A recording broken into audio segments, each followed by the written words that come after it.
โดนเหรออุ้ยอะไรจวดลูกกูเรา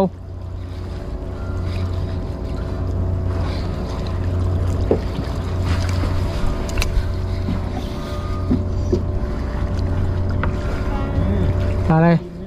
อุ้ยกดขี้ลิงของอร่อยนะแต่ระวังเงี้ยงนะมีที่คีบไหมกิปเปอร์ใจแต่มาที่คีบนี่เราต้องใช้ที่คีบแบบนี้มาเบี่ยงมาทางพี่มาติดคีบให้หักเงี้ยงก่อนเบี่ยงมาค